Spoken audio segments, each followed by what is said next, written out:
Muy buenos días, hermanos en Cristo y María. Una mañana más aquí para compartir la palabra dulce de Dios. Hoy es lunes 30 de octubre de 2023. Es la semana número 30 durante el tiempo ordinario. Les habla el Padre Tomás Galarza Figueroa y este es su canal de gracia y bendición. Oremos con poder en esta mañana santa para que el Señor nos dé la sabiduría que nos hace falta hoy, para entender que sí somos deudores, pero deudores de Cristo, quien ya pagó con su sangre preciosa derramada en la cruz por nuestros pecados. Que si deudores, también somos hijos adoptivos de Dios. Y si hijos adoptivos, también somos herederos de un reino prometido. Entonces, que esta mañana y este día completo lo pasemos todo en adoración, alabando su nombre, bendiciéndole, glorificándole, reconociéndole como nuestro único Dios y participando en todo cuanto podamos de la caridad, del amor al hermano y del deseo de construir juntos un mundo mejor. Ese mundo que tanto anhelamos, en el que bien valga la pena vivir, donde podamos educar a nuestros hijos y nietos para Dios. Reza por ti mismo, reza por tu casa, reza por tu familia y coloca sobre el altar de Dios y dentro del sagrario a todos los miembros de tu familia que tú creas que necesitan conversión. Si dejas sus nombres abajo en la caja de comentarios, te prometemos por ellos nuestras oraciones. La primera lectura de hoy fue tomada de la carta del apóstol San Pablo a los romanos, ya en el capítulo 8, versos 12 al 17. Y hay que apuntar que este capítulo 8 es como el centro, el quicio de esta carta de San Pablo a los romanos. Hermanos, si estamos en deuda, claro, estamos en deuda porque Cristo salió fiador por nosotros. Él ya pagó en la cruz por nuestros pecados. Estamos en deuda con Dios. No estamos en deuda con la carne. Y si no estamos en deuda con la carne, no tenemos que vivir pegado a las cosas carnales, a las cosas pasajeras de este mundo, al pecado de la lujuria o a la concupiscencia. No tenemos que vivir ligado a eso, porque a eso no le debemos nada.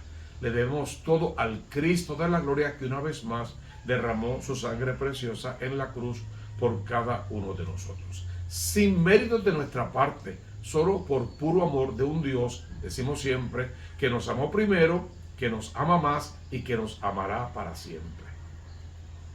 Pues si vivimos según la carne, vamos a la muerte.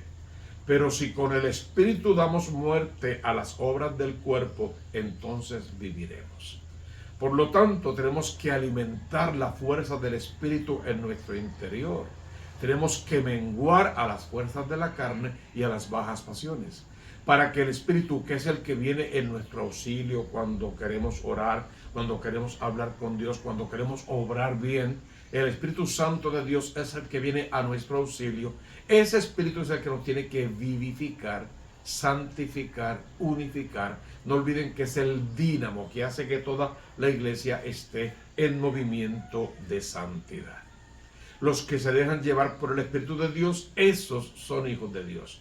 Tú tienes que tomar una decisión santa al comienzo de este día. Si este día lo vas a vivir como hijo amado de Dios, siempre haciendo el bien, o si lo vas a vivir pegado a la carne y a la concupiscencia, entregado a vicios y a placeres pasajeros, buscando pleitos y problemas, conflictos con todo el mundo, con un carácter de 7 demonios insufrible, convirtiéndote en una persona indeseable para todos los demás, creando desunión y división en tu casa, en el trabajo y en la iglesia misma.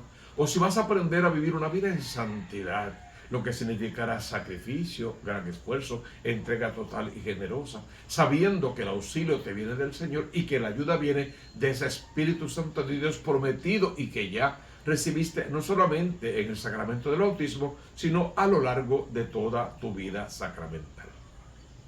Mira qué bonito lo va a decir San Pablo a los romanos, San Pablo a ti.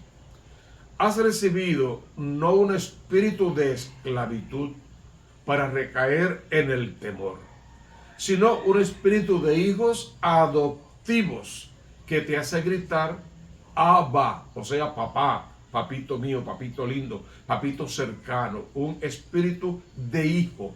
Y si hijo, dijimos ya, de heredero, del reino de los cielos, de coheredero, si quieres, con Cristo del reino de los cielos. Si no has recibido un espíritu de cobardes, debes entonces vivir como un valiente que enfrenta los retos de la vida. Llama a Dios papá, aunque se exponga a la burla, al escarnio, al rechazo, al desprecio, a lo que sea. Llama a Dios papá y entonces aprende a vivir toda su vida como hijo amado de Dios, con el simple propósito de contagiar la vida de los demás, imantar la vida de los demás y atraerlos a la presencia del Dios que es amor en la iglesia verdadera, en la vida sacramental, en el cumplimiento de los mandamientos y en la espera de todas las promesas que el Señor a bien nos hizo. Ese espíritu y nuestro espíritu, esa combinación perfecta entre mi humanidad y su divinidad, esa combinación perfecta es la que nos va a permitir entonces dar un testimonio concorde, testificar, convertirnos en testigos. No ser repelentes que apartamos a la gente de Dios, sino imanes que imantamos su vida y los atraemos siempre de vuelta a la casa de papá. Y ese testimonio consiste en saber que somos hijos de Dios.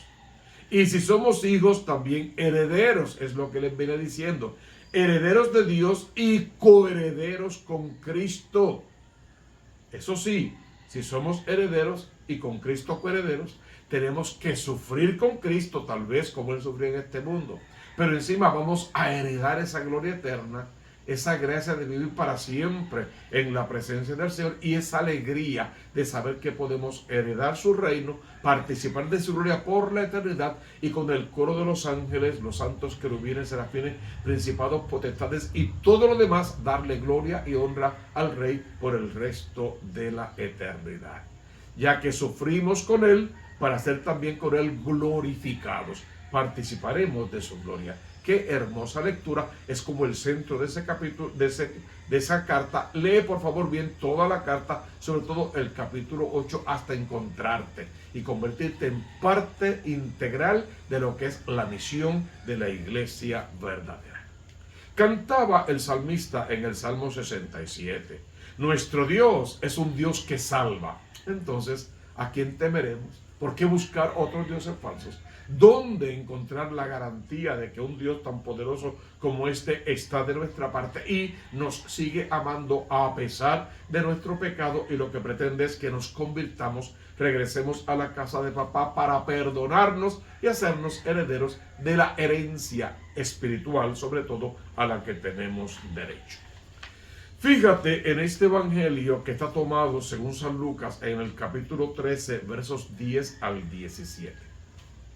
Era sábado y Jesús es un predicador novato, en cierta manera está empezando más o menos su ministerio, no exactamente el inicio, pero en los comienzos, y predica en las sinagogas todavía. Más adelante su fama se va a extender y entonces predicará en público y ante grandes multitudes. Todavía está en aquella de predicar en la sinagoga. En sábado, porque era sobre todo el día que el mayor número de gente se congregaba, iba allí la gente a orar, a llevar su ofrenda o a lo que fueran a hacer sus sacrificios, a rendirle culto al Dios en el que creían. Y Jesús aprovechaba para él también cumplir, era un buen hombre religioso, pero sobre todo para darle inicio y seguimiento a lo que era su verdadera misión como hijo de Dios y Dios mismo. Estando en la sinagoga, este día en particular, ve a una mujer encorvada. Hay quien diga que estaba encorvada total y absolutamente, que ni siquiera podía levantar ni el rostro ni la mirada, solo podía mirar al suelo. Por lo tanto, podríamos decir que era la única persona en aquel lugar que no podía ver a Dios, además de los ciegos, no podía mirarlo cara a cara. Pero Jesús sí la vio a ella.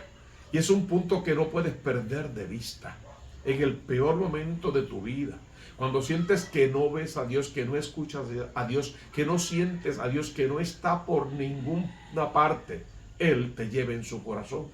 Él te carga en sus brazos y te tiene pegado a su pecho. Él está contigo y de tu parte en todo momento, sobre todo en ese terrible momento de la tribulación. Tú no lo ves, pero Él te está viendo. Tal vez pasas y no te fijas en Él. Él se ha fijado en ti y en tu necesidad.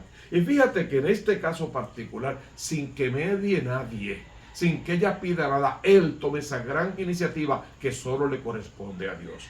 ¿Cuál es la iniciativa que este Jesús glorioso va a tomar? Un sábado enseñaba Jesús en una sinagoga. Había una mujer que desde hacía 18 años estaba enferma por causa de un espíritu y estaba encorvada sin poderse enderezar de ninguna manera. Al verla, Jesús la llamó y le dijo: mujer, quedas libre de tu enfermedad. Eso solo Dios puede hacerlo. A la vez, sin querer que queriendo, estés exhibiendo su deidad, su poder, su verdadera misión. Está diciendo quién es a la hora de obrar como el verdadero Dios. Mujer, quedas libre de tu enfermedad. Ellos entendían que esa mujer, si estaba atada, era por un espíritu, era por el pecado. Por lo tanto, para poderla enderezar primero, había que perdonarle sus pecados. Y aunque en este texto en particular no lo dice, en otros tantos sí usa el término, tus pecados te son perdonados, pero se sobreentiende, primero la desató para luego llevarla a brevar. Primero le arrancó el pecado del alma y luego la endereza para que pueda ver a Dios cara a cara, seguirlo y servirlo e igual ser heredera de ese reino prometido. Mujer, quedas libre de tu enfermedad. Le impuso las manos y enseguida se puso derecha. Le impuso las manos. Es un gesto de la iglesia universal, de la iglesia verdadera, de la iglesia primitiva, de la iglesia de siempre. Le impuso las manos, como hoy la iglesia, en el nombre de Cristo, para la vida sacramental, para bendecir y para muchísimas otras cosas más, impone las manos. Le impuso las manos y enseguida la mujer quedó derecha. Si pudieras pedirle al Señor en este preciso momento: Señor, ven sobre mí con tu poder, con tu gracia. Impón sobre mí tu mano poderosa, enderézame. Señálame el camino correcto, sácame de las veredas del pecado, sácame por favor de los precipicios que llevan a la amargura, a la soledad, a la depresión, a la tristeza y a vivir de espaldas a Dios, y colócame en el sendero de la justicia, de la verdad, de la paz, del verdadero amor que garantizan un camino de santidad en este mundo y la herencia de ese reino que tantas veces hemos mencionado y que vamos a seguir mencionando. Pídeselo a Dios que te imponga las manos en este momento de gloria, que te libere, que te sane, que rompa cadenas, que te desate y que te haga una criatura nueva. De momento, dos bandos. Los jefes de la sinagoga por un lado. ¿Qué les pasaba a estos? Que estaban indignados porque Jesús había curado en sábado y se pusieron a decirle a la gente: espérate, lo que ellos le van a decir a la gente es verdad. Tienen razón, es el cumplimiento de lo que ellos entienden como la ley de Dios. Fue lo que le enseñaron y es lo que ellos creen desde su punto de vista. Desde el lugar de la cancha donde están parados, ellos tienen razón y están exigiendo lo que es justo. ¿Qué dicen ellos? Por favor, hay 6 días para trabajar. Vengan pues a que les curen en esos 6 días, no en sábado. Eso lo pedía la ley. No era capricho de ellos, aunque eran medio fanáticos y de vez en cuando torcían la ley, pero en fin de cuentas lo pedía la ley. En el postulado tienen razón, hay 6 días más, vengan cualquier otro día y está bien que los cure, pero en sábado, justamente rompiendo con la ley de Moisés, como que no es justo, como que no vale. Nosotros estamos aquí siempre en el cumplimiento de la ley y ustedes vienen y rompen la ley porque sí, no es justo. Sin embargo, esos mismos maestros de la ley olvidan que si alguien rompía el sábado eran los somos sacerdotes, los del templo, los que servían al templo justamente cuando trabajaban en sábado, porque eran los días del sacrificio y los días de todo tipo de liturgias. Entonces hay una realidad. Desde el lado de la cancha donde están parados, ¿de qué lado de la cancha estás parado tú? ¿En qué equipo de salvación juegas tú? O estamos jugando en equipo de condenación y estamos parados en el lado incorrecto. Porque el lado correcto está con Cristo Jesús, del lado de Jesús y de su palabra poderosa, de su misericordia infinita y del deseo que tiene de salvarte, de salvarnos a todos y que con Él compartamos el reino de los cielos. Pero el Señor respondió y dijo: hipócritas, y les pone un ejemplo del diario. Tienes un asno, un burro, un caballo, lo que tengas amarrado. Y es sábado y no ha tomado agua, está amarrado y no ha comido. ¿Lo vas a dejar sin comer y sin beber? o lo vas a soltar por un momento, o lo llevarás a beber y a pastar para que no se te muera el animal que tanto necesitas y que tal vez es lo único que tienes para trabajar. Claro que con el animal, para no perderlo, vas a hacer el sacrificio, vas a romper la ley y trabajarás para que el animal pueda comer y beber. Esta es hija de Abraham. Y el demonio la tenía atada por tantos años, 18 años atada. Esta mujer. No es justo que la desatemos y la llevemos a brevar, que la llevamos a participar de la vida sacramental, de la iglesia verdadera, del perdón de sus pecados, de la imposición de manos, del abrazo de Cristo en la vida sacramental y de todas las promesas que Dios nos ha hecho. Claro que tiene derecho a ser desatada, como tú y yo también necesitamos ser desatados, tenemos derecho a eso. ¿Y qué importa el día ni la hora? Lo que importa es que estemos realmente preparados, y ojalá que tu corazón y el mío estemos ahora mismo preparados para recibir esa bendición de parte de Dios, ese abrazo del Espíritu Santo que nos mueve a llamar a Dios Abba, papá, papito lindo, y que nos permite aprender a vivir en santidad. Hipócritas, les dice Jesús, y se los recalca. Y esta, que es hija de Abraham y que Satanás ha tenido atada 18 años, no era necesario soltarla de tal ligadura en el día del sábado. ¿Qué pasa? Cuando Jesús se expresa así, avergüenza a los maestros de la ley y a todos sus enemigos, los abochorna. Ese es un lado, pero el otro lado se regocija, y ese es el lado que se pone de parte de Dios.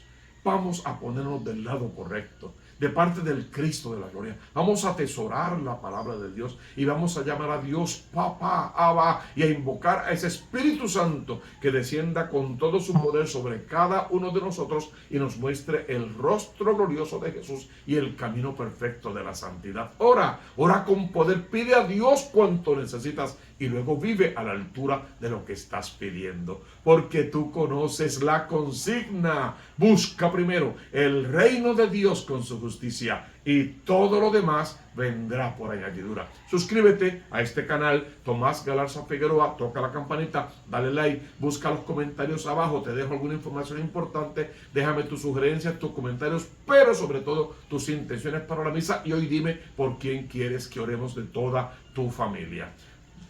También debes saber que si abres tu corazón al Redentor desde lo alto, recibe su bendición en el nombre del Padre y del Hijo y del Espíritu Santo.